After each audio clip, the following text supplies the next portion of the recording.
Akan duduk teman-teman semua. Senang sekali bisa melayani di tempat ini hari ini. Terima kasih buat kepercayaannya. Nama saya Joel Manalu. Saya menggembalakan di GBI NLC Serpong di Tangerang. Dan juga dipercaya sampai Agustus ini, sudah 6 tahun, memimpin sebagai ketua Departemen Pemuda Anak di Sinode kita, di Sinode GBI. Ya, puji Tuhan. Terima kasih. Saya lihat ada senior saya ternyata di sini. Shalom Kak. Ya. Baik, orang muda, kita semua sukacita di tempat ini, amin saudara. Karena apa yang Kristus berikan buat saudara, Anda nggak akan dapatkan dimanapun. Karena Kristus itu, dia sesuatu yang indah dalam hidup kita. Saya akan menyampaikan firman Tuhan ya dengan tema orang benar. Dikatakan dalam Mazmur 92 ayat 13, orang benar akan bertunas, ya luar biasa, seperti pohon korma, akan tumbuh subur seperti pohon aras di Libanon. Ini sesuatu yang sangat luar biasa. Ya, coba sekali lagi kita baca. Next. Ya, Mazmur 93 dikatakan 1, 2, 3, orang benar akan bertunas seperti pohon korma dan akan tumbuh subur seperti pohon aras di Libanon. Kita akan bicara orang benar. Saudara-saudara punya iman itu yang teguh, bukan karena apa yang Anda lakukan, tapi karena apa yang Kristus sudah lakukan buat hidup saudara. Karena kalau iman saudara karena apa yang Anda lakukan, kita itu tidak pernah merasa aman. Tetapi kalau kita mengerti apa yang Kristus lakukan dalam hidup kita, kita menjalani iman itu bukan lagi berdasarkan perbuatan kita, tetapi karena karya Kristus yang begitu indah. Makanya saya akan sharing buat teman-teman semua, bagaimana Kristus yang sudah membenarkan setiap kita.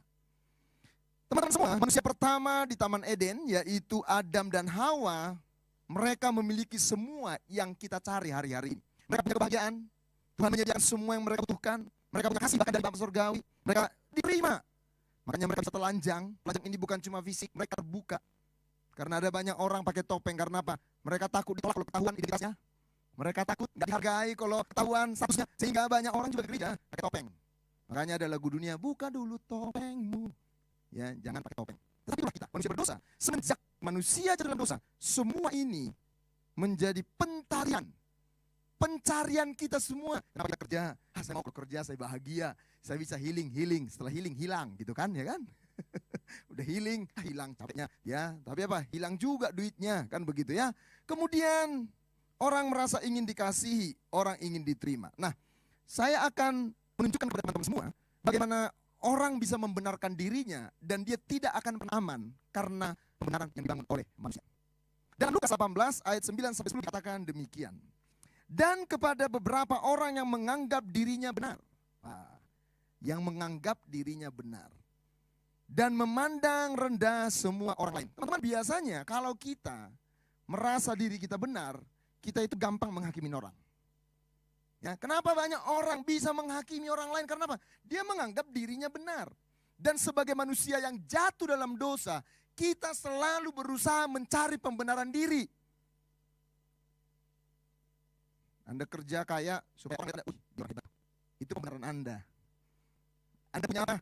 Talenta, dan karena talenta Anda berprestasi. Dan Anda merasa, Pak, dengan talenta ini, saya orang benar. Makanya kalau suami istri suka ribut ya, waktu masih pacaran sih, dikit-dikit I love you, you love me, kita love-lovean, ya kan? Ya, dikit aja bahasa say, ya. Wih, setelah menikah, I love you, pasangannya bro. Gila, gue baru nikah 3 bulan, gue mau ditelan sama suami gue. Dulu masih pacaran, beda. Ya, dulu masih pacaran, aduh, aman banget ya, senang banget ya. Makanya nggak ada kedamaian. Karena kalau udah konflik, lihat orang konflik. Selalu merasa dirinya yang paling benar. Makanya orang susah berdamai. Karena apa? Karena dia punya pembenaran sendiri. Saya ngelayanin orang yang konflik ya. Dia bilang, dia yang salah Pak. Yang satu bilang, dia yang salah Pak. Ya, lama-lama pendeta yang disalahin. Ya kan? Karena apa? Semua kita ini paling gak suka dinyatakan bersalah. Benar gak sih yang saya katakan ini? Anda akan berusaha cari pembenaran diri. Sebisa mungkin, saya gak salah. Dia yang salah. Dan Tuhan memberikan perumpamaan ini untuk saya, untuk kita semua yang sering menganggap diri benar dan suka nyala-nyalain orang. Dia kasih contoh, dia kasih ayat 17 dikatakan begini. Ada 2 orang pergi ke bait Allah. Dengar, pergi ke bait Allah. 2 orang sama-sama ke bait Allah, bro. Nggak dibilang, ada 1 orang pergi ke bait Allah dan 1 orang lagi pergi ke diskotik. Enggak, sama-sama ke bait Allah. Tapi lihat bagaimana kedua orang ini berusaha mencari pembenaran dirinya. Sehingga apa? Sehingga semua ternyata yang mereka lakukan adalah upaya untuk apa? Untuk mencari pembenaran diri. Yang seorang dikatakan pemungut cukai, Farisi, dan yang lain pemungut cukai. Semenjak manusia jatuh dalam dosa, next PowerPoint, kita punya pergumulan yang sama. Ini namanya pergumulan eksistensi manusia. Semua kita mencari kebahagiaan. Makanya Anda ke gereja senang ya di gereja ya. Waduh, orangnya baik-baik. Kalau udah nggak baik, lu tinggalin. Kenapa lu pergi? Nggak baik. Karena Pak, cari bahagia. Padahal orang gereja juga sedang diproses Tuhan. Kita ini bukan malaikat. Kita ini orang-orang berdosa yang sedang diproses oleh Tuhan menjadi serupa seperti Kristus. Yang setuju katakan amin. Orang mencari yang namanya love, dikasihi, dicintai, diterima. Orang mencari pengakuan. Wow, lu bro keren bro. Wow, kalau kita mimpin pujian ada yang memberi apresiasi. Kalau saya khotbah ada yang bilang, Pastor, ya sermon kamu itu bagus banget. Gue diberkati. Wow, gue merasa apa? Diakui. Semua kita itu. Kita mencari penerimaan. Kita ingin diterima. Ini adalah pergumulan semua orang. Makanya kalau orang belum mengenal kebenaran Kristus, pelayanan bisa dipakai untuk mendapat pengakuan. Pelayanan bisa dipakai untuk mendapat apa? Kesenangan. Pelayanan bisa dipakai untuk mendapat apa? Penerimaan. Sekali lagi, di dalam hati yang terdalam semua kita, dengar orang-orang muda. Manusia selalu haus dan mendambakan makna, tujuan, pengakuan, penerimaan, penghargaan dalam hidup ini. Itulah sebabnya ketika Anda merasa nggak dihargai, marah kan? Karena apa? Itu pencarian kita. Tapi kalau Anda cari dimanapun, Anda nggak pernah ketemu. Anda akan capek, Anda akan lelah orang-orang muda karena apa? Nanti saya akan tunjukkan kepada teman-teman semua. Kenapa? Next PowerPoint. Semua kita sekali lagi, kita mencari pembenaran diri. Self justification. Kita kehilangan kebenaran Allah, itu masalahnya. Karena kita kehilangan kebenaran Allah, kita selalu berusaha untuk mencari dengan apa? Menunjukkan semua yang kita lakukan, saya benar. Dan Tuhan memberikan 2 contoh ini untuk saya, kita semua bercermin. Amin. Bercermin. Siapa di sini yang tadi bercermin? Angkat tangan yang tadi bercermin. Gak usah malu-malu, angkat tangan tinggi-tinggi. Ya biar dipoto malaikat dulu ya. Malaikat itu suka selfie juga, saudara. Oke, tadi waktu cermin, foto siapa? Gambar siapa yang kelihatan? Wajah siapa? Wajah mertua? Wajah pacar? Bukan, wajah sendiri. Dan saya rindu, saya waktu nyampein ini kita bercermin. Yang pertama, coba kita lihat. Bagaimana orang Farisi mencari solusi dari luar, namanya solusinya apa? Dari luar ke dalam. Dari luar ke dalam. Saya tunjukkan ayatnya. Next PowerPoint. Dikatakan demikian, orang Farisi itu berdiri dan berdoa dalam hatinya begini. Ya Allah, aku mengucap syukur kepadamu. Sampai di sini doanya masih benar. Aku mengucap syukur kepadamu. Tapi ketika udah masuk isi doa, tidak sama dengan pembukaan. Contohnya Steven tadi, traktir saya di bawah. Ya kan? Kak, makan dimsum. Coba. Saya mengucapkan terima kasih sama Steven. Steven, thank you ya Steven ya. Kamu hospitality-nya bagus. Thank you ya, kamu udah saya makan. thank you loh, kamu udah ajak saya ngobrol. Semua thank you saya, rasa syukur saya kan ke dia. Tapi lihat ini, Farisi, aku mengucap syukur kepadamu karena aku. Wah, mulai salah saudara-saudara. Ini, lihat nih. Di pelayanan kita sering ketemu orang-orang begini. Wah, puji Tuhan Pak, anak youth kami maju. Itu karena aku. Tadinya ke Tuhan saudara-saudara ya kan. Karena saya Pak, saya rajin besuk ya. Saya rajin WA Pak. Yang lain mah pada malas. Gitu kan saudara-saudara ya. Mulai Pak, mulai kebanggaan diri yang ditunjukkan. Sekali lagi karena apa? Kita haus diakui. Kita haus diterima. Kita haus pembenaran. Karena aku. Saya lanjutkan ya. Ayat 11, 12 semua tentang karena aku. Orang Farisi ini adalah orang yang fokus pada dirinya. Pembenaran diri fokus kepada apa yang dia lakukan, bukan kepada apa yang Tuhan lakukan. Sehingga dia nggak pernah merasa aman dengan apa yang Tuhan sudah kerjakan. Dia selalu merasa kurang dan dia perlu melakukan ini dan itu. Dan inilah yang menunjukkan bahwa saya ini orang yang dibenarkan. Saya orang yang diterima. Karena apa? Semua apa yang saya lakukan. Anda diterima Tuhan bukan karena apa yang Anda lakukan. Anda belum tahu buat apa-apa. Tuhan sudah baik buat kita. Amin. Saya baru merintis gereja ya. 1,5-2 tahun lah. Nanti Agustus. Ya, dari 2 orang. Ya. 2 orang siapa ya? Suami istri. Ya, idenya kita berdua. Waktu itu istri saya kena cancer. Dia lockdown 5 bulan di Pineng. Masa COVID. Jadi nggak mungkin sebenarnya buka pelayanan. Karena istri saya itu nggak ada asuransinya.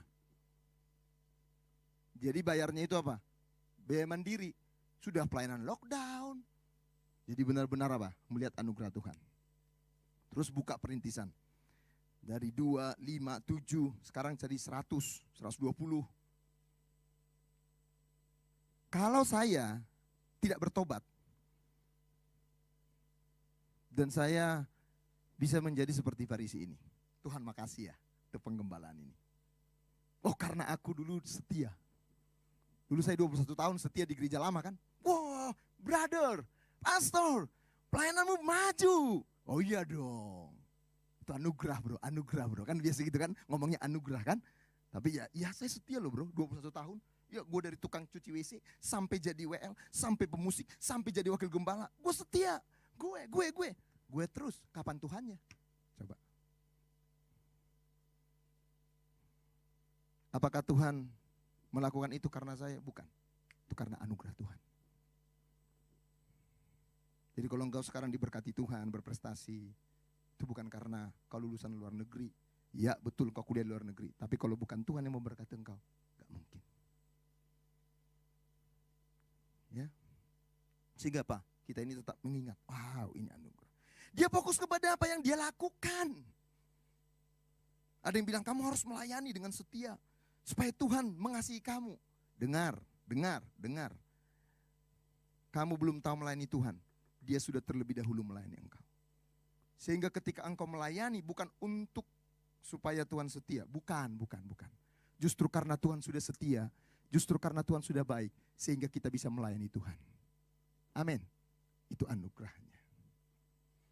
Yang berikutnya, gimana cara daripada Farisi ini menjawab tadi pergumulan eksistensi tadi. Menjawab pengakuan, penerimaan, penghargaan, kebahagiaan yang kita cari ya, orang-orang muda suka cari. Semua orang mencarinya. Yang kedua, dia menekankan yang eksternal. Bukan pada kedalaman hati, bukan kepada karakter, tetapi dia lebih menekankan kepada apa? Apa yang dia lakukan di permukaan. Dengar, kalau engkau melayani dan engkau tidak pernah urus hatimu, engkau tidak pernah urus karaktermu, satu saat engkau bisa jadi kecewa. Sibuk banget. Saya senang dengan pelayanan Marta. Orang-orang sibuk. Di gereja perlu orang begitu. Wah ini itu. Gak ada yang salah dengan Marta saudara-saudara. Jangan saudara pikir bahwa wah pelayanan Maria lebih bagus dari Marta. Marta juga diperlukan. Tapi Marta akhirnya menjadi masalah ketika dia apa? Bersungut-sungut. Lihat apa yang dilakukan oleh Farisi ini. Harusnya gimana dong kak doanya? Harusnya dia bersyukur, Tuhan Aku bersyukur bahwa aku menjadi orang yang makin sabar. Nah, itu baru benar. Tuhan, aku bersyukur aku dulu pelit. Kalau ada orang patungan ya, tahu ya saudara-saudara, ada yang susah, teman sakit. Kalau ada yang patungan, gue jadi patung gitu kan saudara kan. Patungan bro, bukan jadi patung. Ya patungan, ini jadi patung saudara, gak buat apa-apa.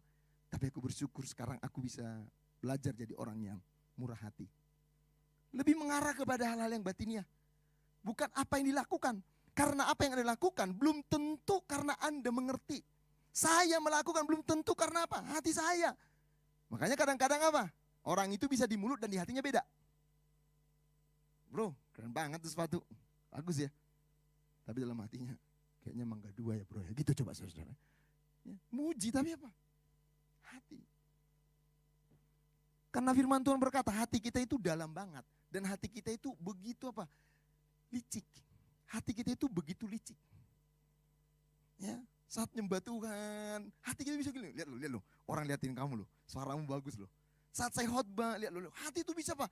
Wah, kalau nggak terus menerus ditelusuri dan mengizinkan Kristus dan mengizinkan kebenaran memenuhi hati kita, hati ini bisa apa? Begitu jahat.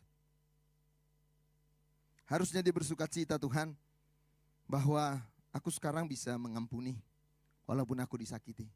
Harusnya itu yang lebih penting. Tetapi dia mencoba menjawab semua pergumulannya itu dengan hal-hal yang eksternal. Kita semua gereja yang Tuhan izinkan saya gembalakan. Satu waktu teman sepeda ateis nanya sama saya gini, Bang, kenapa lu buka gereja? Coba, apa itu gereja? Ateis nanya begitu, coba. Kalau mau kita terangin, gereja berasal dari kata eklesia. Kabur dia saudara-saudara ya kan. Apaan lagi itu eklesia? Gue juga bingung. Oh, gue bilang, iya kok gereja itu, apa sih itu gereja? Gereja itu bengkel kok. Kaget dia. Dia bilang gini, kalau gereja itu bengkel, saya percaya orang-orang yang datang ke tempat di mana kamu pimpin, mereka merasa safe, mereka merasa aman. Karena apa? Karena saya pun sebenarnya punya teman-teman Kristen. Di kantor ada. Dan sering ngajakin saya ke gereja. Kok ke gereja kok? Gue bilang, gue kan gak punya Tuhan. Tuhan gue cuma uang. Gue dibilang apa? Ya ntar lu mati masuk neraka. Lu coba bang, dia bilang. Ya gimana gue mau ke gereja, udah langsung dihakimi masuk neraka. Lihat saudara-saudara. Ya. Kenapa bengkel? Supaya orang bisa terbuka. Supaya orang menjadi apa adanya. Gereja bukan showroom. Sehingga kita harus tampil good. Tampil wow, so cool, keren. No. Gereja itu adalah bengkel di mana setiap orang bisa menjadi orang yang otentik apa adanya. Teman-teman, anak-anak youth, pengurus semua di tempat ini, jadikan komunitas ini menjadi komunitas yang apa? Setiap orang bisa aman di tempat ini. Setiap orang diterima, dikasih di tempat ini. Nanti kebenaran akan mengubah hidup mereka. Kamu terima dulu. Ya, jangan baru datang pakai anting. Iya pakai anting bro, buka anting bro. Hadirat Tuhan kuat di sini. Gitu coba saudara ya kan. Ya. Lu pakai tato, sembunyiin bro tatonya bro, lu gak enak. Nanti kemuliaan Tuhan jadi susah turunnya. Ya iyalah, saudara-saudara coba. Ya, gimana orang mau ke gereja? Itu Farisi. Sekarang pemungut cukai. Nah, pemungut cukai ini, teman-teman ya, Anda lihat ya, pemungut cukai ini sebenarnya pun orang yang bergumul dengan pergumulan eksistensi. Yang tadi mencoba menjawabnya dengan apa yang dia lakukan. Dengan agama, dengan kebaikan, ya saudara ya, dengan ibadah. Gak salah, dia beribadah bagus, persepuluhan bagus. Tapi ketika semua itu engkau jadikan untuk menjadi alat engkau diterima oleh Tuhan, keliru. Nah, pemungut cukai ini saudara tahu, ini orang yang apa? Dia juga sama, menjawab pergumulan eksistensinya dengan apa? Hedon. Makanya dia korupsi. Makanya dia beli barang yang mahal karena apa? Dia pikir dengan barang mahal, dia apa? Dia berharga. Makanya kalau dia punya handphone ya, keluaran terbaru, bunyi, halo, Halo bukannya ke sini, coba saudara. Halo gitu kan saudara kan. Ya. Karena apa? Banyak di antara kita begitu menaruh harga diri kita pada semua apa yang menempel di badan kita ini. Karena apa? Karena sekali lagi, sama pemungut cukai ini juga orang berdosa. Dia juga sama saudara-saudara. Tetapi coba kita lihat bagaimana pemungut cukai ini adalah orang yang menjawab pergumulan itu dari dalam keluar, bukan dari luar ke dalam. Dari luar ke dalam. Fokus kepada dirinya, fokus kepada eksternal. Lihat pemungut cukai ini, dikatakan begini, tetapi pemungut cukai itu berdiri jauh-jauh. Bahkan ia tidak berani menengadah ke langit, melainkan ia memukul-mukul diri dan berkata, ya Allah, kasihilah aku, orang berdosa ini. Lihat saudara-saudara, bahasa aslinya orang berdosa, not a sinner but the sinner. Bukan orang berdosa, tetapi pendosa. Semua kita orang berdosa, tapi kalau Anda cuma merasa orang berdosa, Anda akan bandingkan dengan orang lain. Ya gue sih berdosa kak, tapi dia lebih brengsek, begitu saudara. Ya gue juga sih salah, tapi, itu tuh. Ya, makanya kita susah banget yang berdamai. Karena apa? Kita selalu bandingin. Ya gue sih konyol, tapi gak sekonyol dia ya. Lihat. Tapi pemungut cukai ini, dia tidak menyebut dirinya lagi sebagai orang berdosa. Pendosa. Sehingga lihatlah bagaimana dia mengatasi semua itu. Dia memiliki pengertian yang benar tentang pertobatan. Next. Dia bertobat bukan karena takut konsekuensi dosa. Bertobat bukan karena takut ketahuan dosanya. Bertobat bukan hanya hal-hal yang eksternal saja.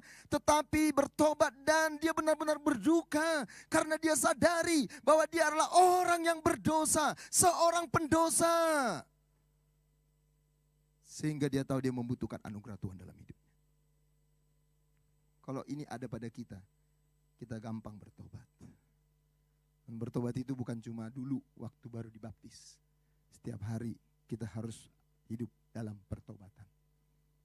Memperbaharui hidup kita dalam Kristus.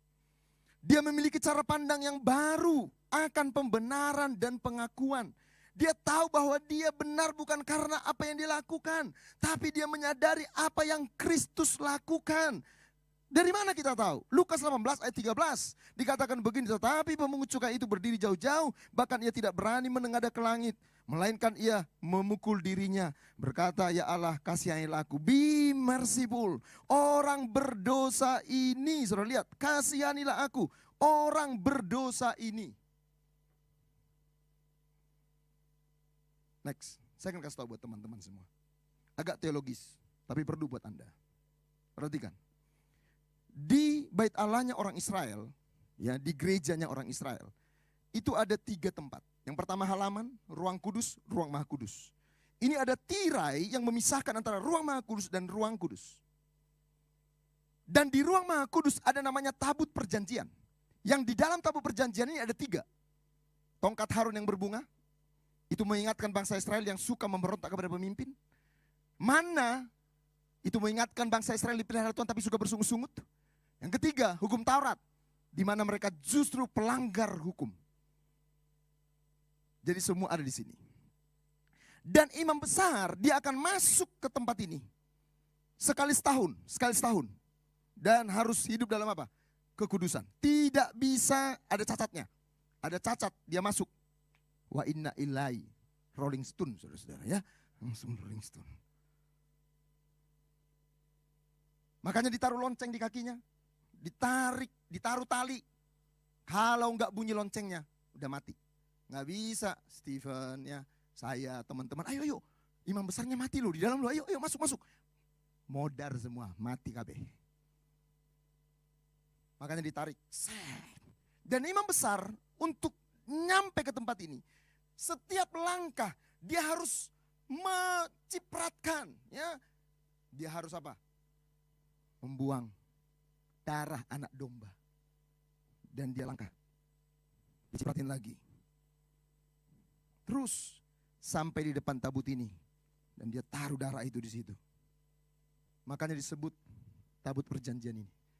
Tapi teman-teman lihat, yang menutup semua tabut ini tutupnya. Namanya mercy seat, tutup pendamaian. Dan ini gambaran dari kita semua. Kalau bukan Tuhan yang menutup semua dosa kita bukan orang yang benar. Karena apa yang kita lakukan tidak mungkin bisa membenarkan diri kita. Makanya ada apa? Ada mercy, ada tutup pendamaian.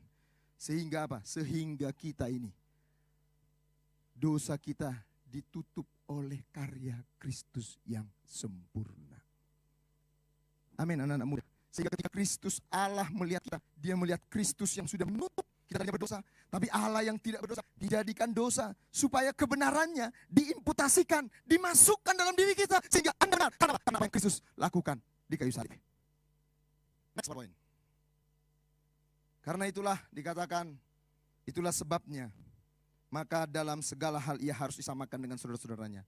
Supaya ia menjadi imam besar. Tadi imam besar yang masuk ke ruang maha kudus. Tapi Yesus menjadi imam besar yang bukan hanya sekedar membawa darah domba. Tetapi dia menjadi domba yang dikorbankan. Untuk mendamaikan dosa seluruh bangsa. Sehingga kita semua di tempat ini, kita bersyukur. Karena apa? Kita beroleh pembenaran di dalam Kristus. Amin. Sehingga bukan perbuatanmu yang menentukan engkau benar, tapi apa yang Kristus lakukan. Dan ketika Kristus sudah melakukannya, makanya salib itu berkata apa? Is finished, well done, sudah selesai. Terus kesini ngapain dong Kak? Justru karena kamu sudah melihat karya Kristus, anugerah yang begitu indah. Kamu melayani dengan sukacita, bukan dengan paksa. Amin. Justru karena kamu melihat kebaikan Tuhan, sehingga kamu membawa persembahan itu bukan karena apa? Terpaksa. Tapi karena anugerah Tuhan yang begitu indah. Justru karena Tuhan sudah berbuat baik dalam hidup kita, bukan karena kebaikan kita. Sehingga kita pun menunjukkan kebaikan di dalam seluruh kehidupan kita. Kenapa kita bisa menjadi benar? Karena kita bertukar posisi dengan Kristus. Amin, anak-anak muda. Sehingga ketika engkau mencari penerimaan, kau tidak lagi mencari dunia ini. Karena engkau tidak akan pernah mendapatkannya. Tapi engkau diterima dalam Kristus. Ketika engkau cari penghargaan, oke, engkau berprestasi. Tapi engkau tidak menaruh hargamu pada prestasi. Karena kalau ada orang yang lebih berprestasi, kau terganggu. Tapi engkau tahu harga Yesus yang berharga. Makanya next, ini yang terakhir saudara-saudara, teman-teman perhatikan ini. Itulah sebabnya Kristus ditolak supaya kita diterima. Sehingga kalau engkau mengalami penolakan, engkau usah takut. Karena Kristus pun sudah pernah mengalami dan dia ada bersama-sama dengan engkau. Ibrani mengatakan ia menderita supaya dia bisa mendampingi kita dalam penderitaan kita. Istri saya kena kanker dan sekarang dia sembuh. Dia bisa mendampingi orang-orang yang kena kanker karena dia pernah mengalami. Tuhan kita bukan Tuhan dari surga. Dia bilang begini, bro sis, ayo kamu bisa, semangat dong, ayo. No. Dia bukan Tuhan yang demikian. Dia Tuhan yang datang menjalani semua kesulitan, semua penderitaan, semua pencarianmu. Tuhan melalui semua itu. Supaya apa? Supaya ini saudara-saudara. Yang tidak mengenal dosa dijadikan berdosa. Supaya kita yang berdosa ini dibenarkan. Yang mulia rela jadi hina. Supaya kamu, aku yang hina ini menjadi sangat berharga. Allah Kristus rela dihukum. Supaya kita mendapatkan kasih yang sempurna. Semua pencarian saudara, anak-anak muda. Kau mencari, kau dikasihi. Bisa aja orang mengasihi engkau suatu saat, dia mengasihi engkau, tapi engkau tidak dalam. Karena engkau kasih Tuhan itu tetap selama-lama dalam hidupmu. Kalau dunia ini menaruh harga atas pencapaianmu supaya engkau berharga. Tapi Kristus yang sangat berharga, rela tidak berharga, supaya kita yang tidak berharga menjadi sangat berharga. Sehingga kita adalah orang-orang benar dan akan bertumbuh, dikatakan, akan bertunas, akan berbuah hidup kita untuk kemuliaan nama Tuhan. Amin saudara. Semua pencarian saudara itu dijawab di dalam Kristus. Kiranya Tuhan memberkati kita semua. Amin untuk firman Tuhan. Mari kita berdiri bersama-sama. Terima kasih Tuhan Yesus. Terima kasih Bapa yang baik.